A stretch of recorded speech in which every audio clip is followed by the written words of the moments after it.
আসসালামু আলাইকুম সম্মানিত ভিউয়ার্স ও সাবস্ক্রাইব বন্ধুরা, রুবেল তন্ত্রবিদ্যা চ্যানেলে স্বাগতম।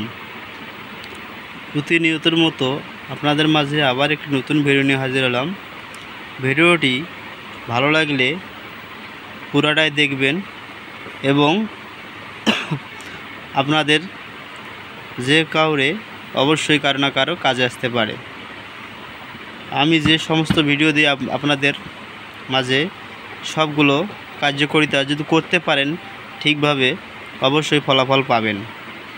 আর আমি ভিডিও দেই একবারে সরাসরি সুন্দর করে বই থেকে ভিডিও কোনো এডিট পাবেন না, সরাসরি ভিডিও দিয়ে থাকি। তো আশা করি কথার মাঝে যদি কোনো ভুল ত্রুটি হয় ক্ষমা দৃষ্টি দেখবেন। আর আমার ভিডিওগুলি দেখার পরে কোনো জায়গায় বুঝতে সমস্যা হয় কমেন্ট করবেন। এখানে দোয়াটি আছে ইয়া ওয়া জে দু, ইয়া ওয়া জে দু। এই দোয়াটি ইয়া ওয়া জে দু, এই দোয়াটি আপনারা আমল ও ফজিলত।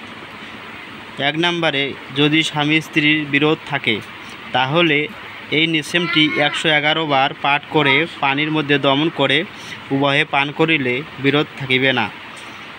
এই দোয়াটির এত ফজিলত, দোয়াটি ছোট হতে পারে কিন্তু ফজিলত অনেক বেশি। এই দোয়াটি আপনারা পড়ে পানির মধ্যে ফু দিয়ে উভয়ে স্বামী স্ত্রী পান করলে আপনাদের ঝগড়া বিবাদ থাকবে না।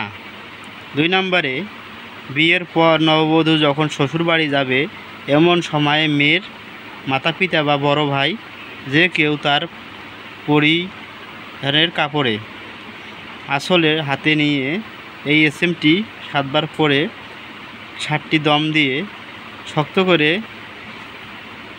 যদি আপনারা কী করেন, এই দোয়াটি আপনাদের কোনো মেয়ে শ্বশুরবাড়ি যাওয়ার সময় একটু ওড়নার মাথায় গেঠো বা শাড়ির মাথায় গেঠো দিয়ে দেবেন দোয়াটি পড়ে।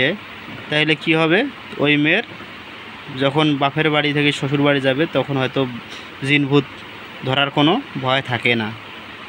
আপনারা ভিডিও দেখার পরে কোনো জায়গায় বুঝতে সমস্যা হয় কমেন্ট করবেন। ভিডিওটি ভালো লাগলে অবশ্যই চ্যানেলটি সাবস্ক্রাইব করে পাশে থাকবেন। নতুন নতুন ভিডিও পাওয়ার জন্য সবাইকে ধন্যবাদ।